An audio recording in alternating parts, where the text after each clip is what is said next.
Hello, everyone. I hope you are having a fantastic summer. Today, I am participating in the Summer Centerpiece Open Collaboration. The host of this collaboration is The Grace Life, Jennifer at Home, Design with Emma, Lifestyle Designs with Teresa. Please make sure you go by each participant's channel, watch their video, give them a thumbs up. Don't forget to like, subscribe, and share.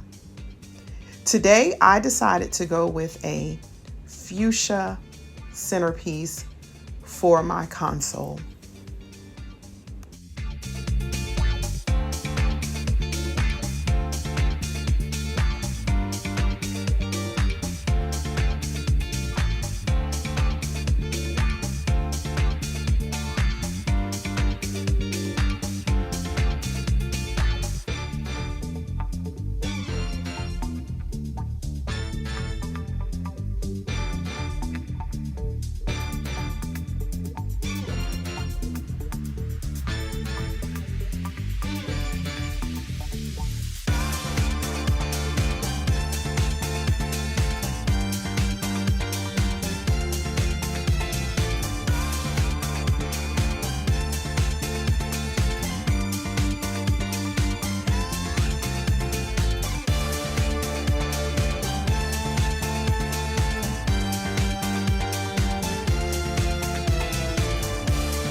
Okay, we're just about to the end.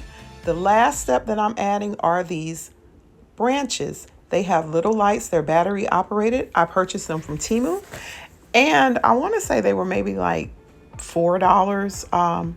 I'll hopefully leave the link in, and this just gives this whole floral centerpiece a whole nother dimension. It gives it the light that I'm looking for in the evenings once the lights are down. And so it looks really pretty. I hope that you liked this centerpiece. I hope you liked the video. I hope you like my channel. So do me a favor, go ahead, and if you're not already one of my subscribers, go ahead and join the family here at Creating with Miss Kaye. Make sure you give me a thumbs up, and I'll be looking forward to seeing you in one of my next videos. Have a wonderful day, and thank you so much for watching. Bye.